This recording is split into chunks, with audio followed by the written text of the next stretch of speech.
కాపు సామాజిక వర్గం జిల్లా అధ్యక్షులు తోట రాజు మీడియా సమావేశాన్ని ఏర్పాటు చేశారు. ఈ కార్యక్రమంలో ఆయన మాట్లాడుతూ కూటమి కాపులను చిన్నచూపు చూస్తుందని, డబ్బున్న వారికి చంద్రబాబు సీట్లు అమ్ముకుంటున్నారని అన్నారు.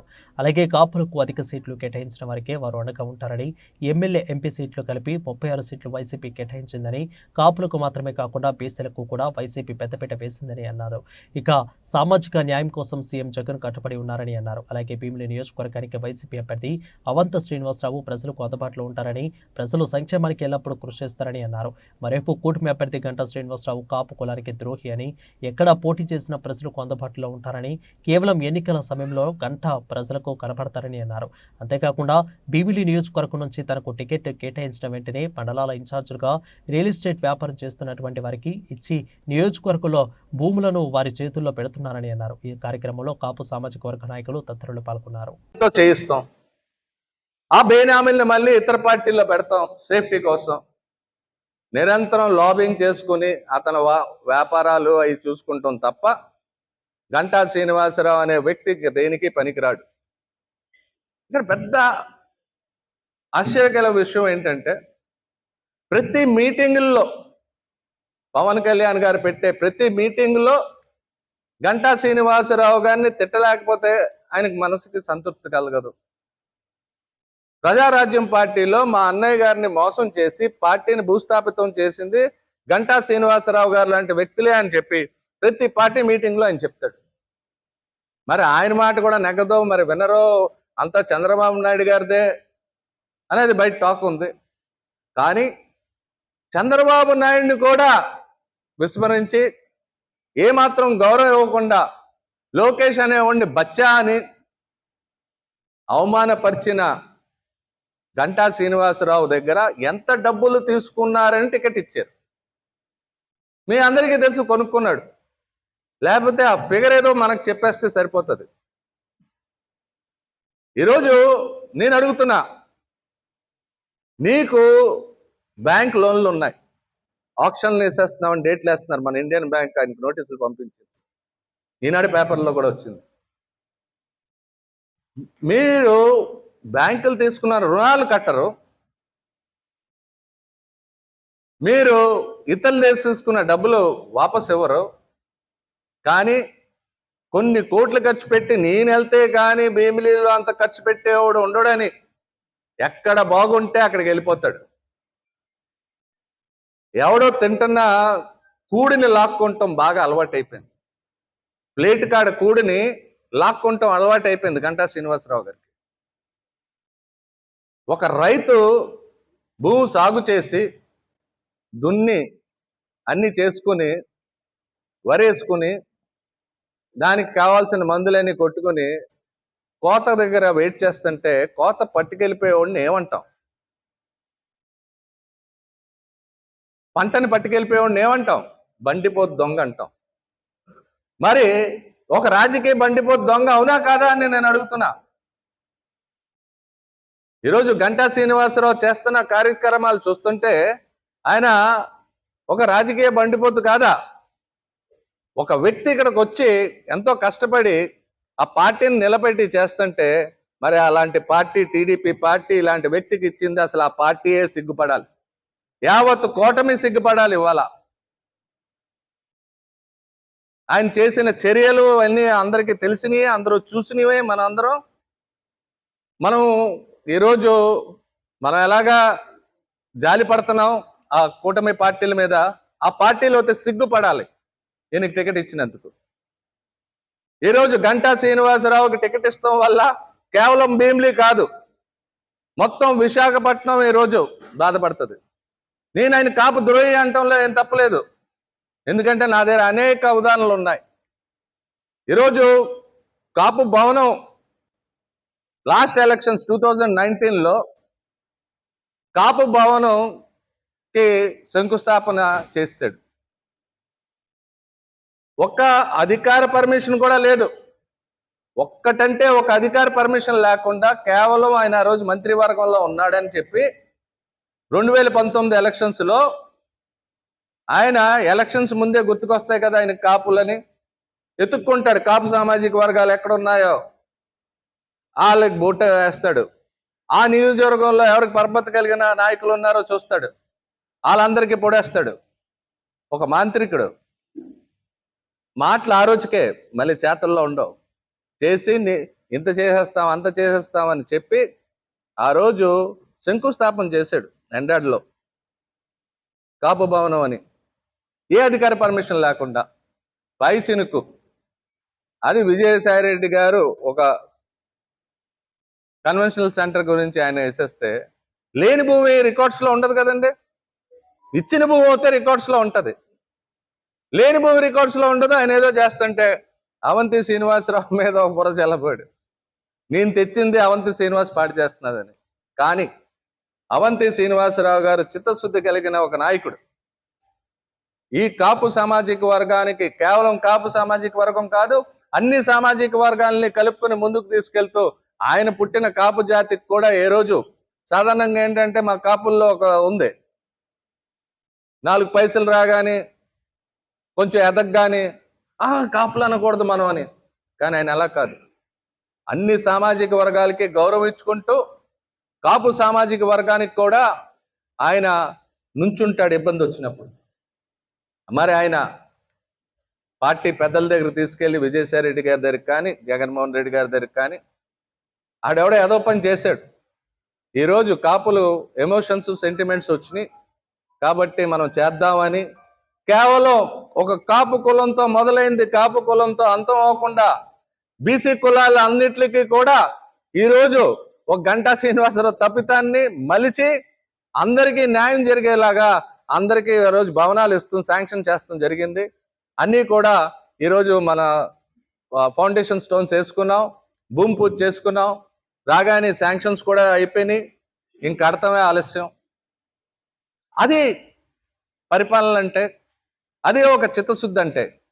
అంతేగాని ఎల్లప్పుడూ మాయ చేసి, మోసం చేసి, లేని దాన్ని చూపించి బూచిగా, ఈరోజు చాలా తప్పుడుది అది. విశాఖ కాపు జిల్లా నాయకులందరూ కూడా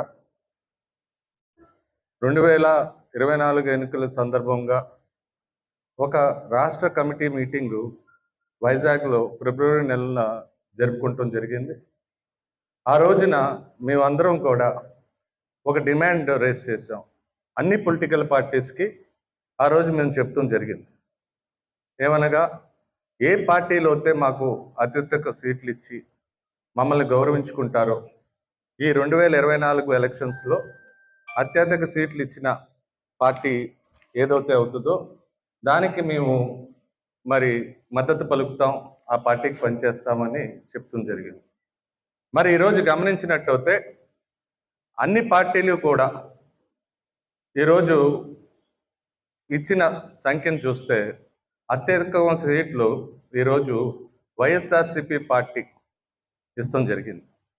31 అసెంబ్లీ స్థానాలు, మరి 5 ఎంపీ స్థానాలు ఇచ్చి మొత్తం 200కి 36 సీట్లు ఇస్తాం జరిగింది.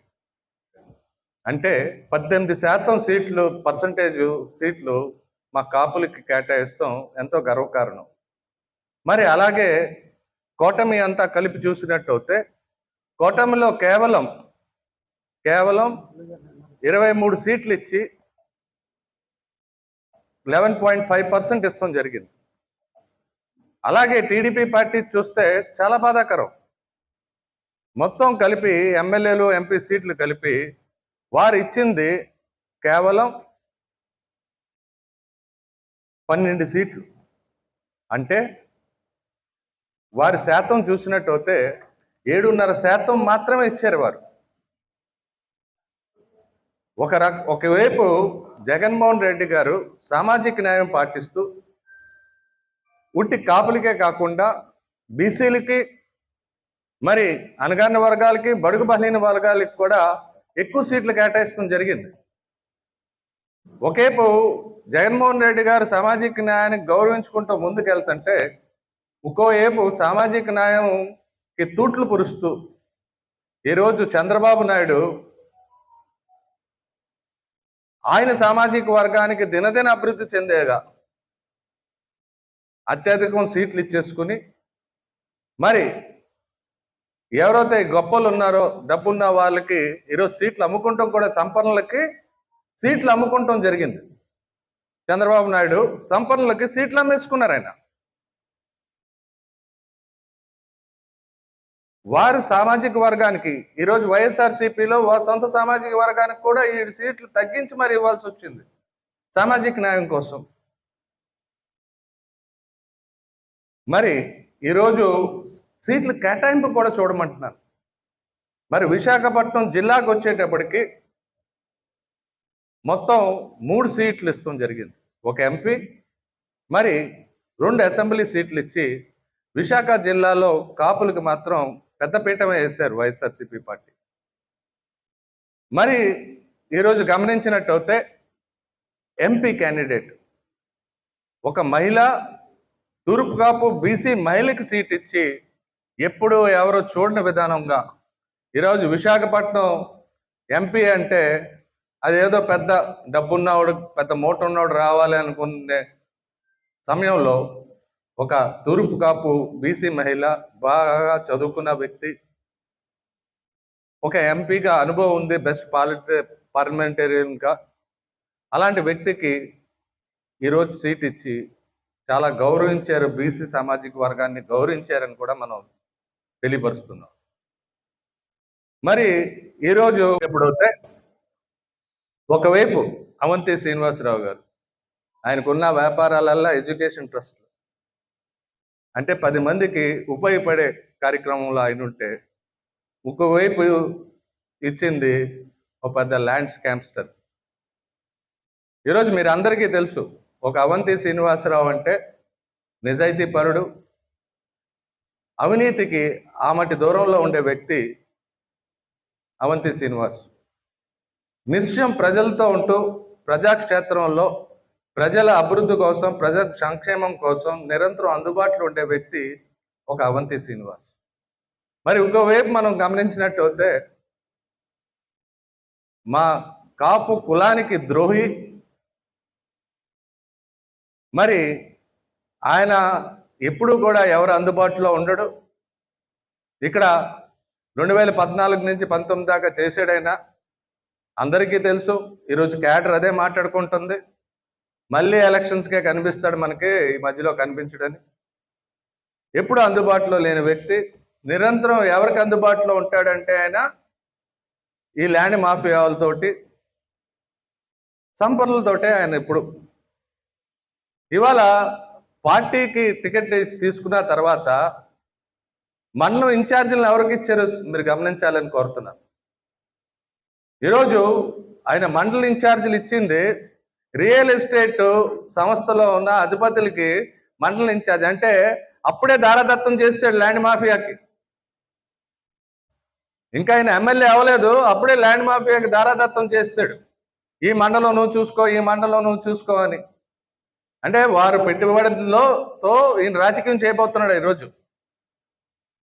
గంటా శ్రీనివాసరావు అనే వ్యక్తి ఎప్పుడూ కూడా చేసిన నియోజకవర్గం చేయడు. ఎందుకు చేయడు? అక్కడ ఎక్కడన్నా పాలన ఆయన ఉంటుంది కదా. ఎప్పుడు క్యాడర్తో మమైకం అయ్యి క్యాడర్ కోసం ఈరోజు తిప్పలు పడి, లేదా అక్కడ ఉన్న నియోజకవర్గం ప్రజలకు ఏమన్నా సేవ చేస్తే మళ్ళీ ఆ నియోజకవర్గంలో ఆయన వచ్చి కంటెస్ట్ చేయొచ్చు. ఆయన ఎప్పుడు ఏ ప్రాంతంలో కూడా ఆయన కార్యక్రమాలు చేయడు, క్యాడర్తో మమైక్యమై ఉండడు, అక్కడున్న ప్రజలకు అందుబాటులో ఉండడు. మరి లాస్ట్ టైం మనందరం గమనించాం, నార్త్ నుంచి గెలిచాడు, అక్కడ ఉన్న లోకల్ స్థానిక నాయకుడు పరపతి వాడుకుని అతను గెలుస్తాడు. తర్వాత వాళ్ళ పరపతి చచ్చిపోతాం కాకుండా వాళ్ళు భ్రష్టు పట్టేటట్టు, ఎవరైతే ఈయనకి సపోర్ట్ చేస్తారో వాళ్ళు పరపతి అంతా భ్రష్టు పట్టేటట్టు వాళ్ళని అనాథలుగా వదిలేసి ఇతను అందుబాటులో లేకుండా తిరుగుతూ ఉంటాడు. నిరంతరం అధికార పార్టీ చుట్టూరా తిరుగుతూ, అధికారం కోసం తిరుగుతా చట్టసభలకు ఎన్నిసార్లు వెళ్ళాడు ఆయన? గంటా శ్రీనివాసరావు అనే వ్యక్తి చట్టసభలకి ఎన్నిసార్లు వెళ్ళాడని నేను మిమ్మల్ని ప్రశ్నిస్తున్నా, మీ ద్వారా ఈరోజు ఆయన్ని ప్రశ్నిస్తున్నాను. కేవలం 10 రోజులు 7 రోజులు ఆయన చట్టసభలకు వెళ్ళాడు. అసలు చట్టసభకి ఆసక్తి లేనోడివి చట్టసభలకు ఎందుకు నీకు ఆరాటం అని ఈరోజు గంటా శ్రీనివాసరావు నేను ప్రశ్నిస్తున్నా. అసలు నీకు చట్టసభలకు వెళ్లాల్సిన ఆలోచన లేనప్పుడు ఈ చట్టసభలు ఎన్నికల్లో నువ్వు ఎందుకు పోటీ చేయాలని ఆరాటం నీకు? మేము బతిమాలుకుంటాం ప్రభుత్వాలని. ఒక బ్రోకర్, పొలిటికల్ బ్రోకర్ పోస్ట్ ఏదన్నా ఉంటే మావిడికి ఇచ్చేయండి బాబు, మా విశాఖపట్నం జనాల్ని మాత్రం కొంచెం మీరు కాపాడండి. మళ్ళీ వచ్చేడంటే ఆ భూ మాఫియా వారికే ఉపయోగపడతాడు తప్ప ప్రజలకి ఎలాగా ఉపయోగపడ్డు. ఒక వింత ప్రచారం ఈరోజు ఆయన చేస్తున్నాడు. అసలు ఎప్పుడు కనిపించలేని వ్యక్తి, ఎవరికి అందుబాటులో లేని వ్యక్తి ఈ రోజంట భీమిలి నియోజకవర్గాన్ని మోడల్ సిటీ చేస్తాడంట. బాబు, మోడల్ సిటీ ఏం చేయక్కర్లేదు, నువ్వు కొంచెం అందుబాటులో ఉండు చాలు అని ప్రజలందరూ అంటున్నారు. ఇవాళ ప్రజలు ఏం కోరుతున్నారంటే అసలు ఈ బాధే వద్దురా బాబు అని. అతనికి మంత్రివర్గం ఇచ్చినప్పుడు ఏం కొత్త ప్రాజెక్టులు తెచ్చాడు వైజాగ్కి నేను అడుగుతున్నాను. అతను మంత్రివర్గంలో ఉన్నప్పుడు ఆయన ఎలాంటి అభివృద్ధి చేశాడు? అవినీతి చేశాడు. ఆయన ఒక్కడే కాదు, యావత్ కుటుంబం అంతా కూడా ఆ ఎడ్యుకేషన్ మినిస్టర్ ఇచ్చిన పాపానికి మొత్తం డబ్బులు తీసుకుని ట్రాన్స్ఫర్లన్నీ ఉద్యోగాలని చెప్పి ఈరోజు పేద ప్రజల దగ్గరికి వేస్తే ఒకళ్ళేమో ఒక సర్పంచ్ జైల్లో మొగ్గుతున్నాడు. అక్కడ అతను దొరికిపోయాడు. దీని గురించి సిట్టులో ఆయన పేరు ఉందా లేదా అని నేను అడుగుతున్నాను. సిట్టు దర్యాప్తులో గంటా శ్రీనివాసరావు పేరు ఉందా లేదా అని అడుగుతున్నాను నేను. సో నిరంతరం అవినీతి చేసినోడు మోడల్ నియోజకవర్గం ఎలాగ స్థాపిస్తాడని నేను అడుగుతున్నా.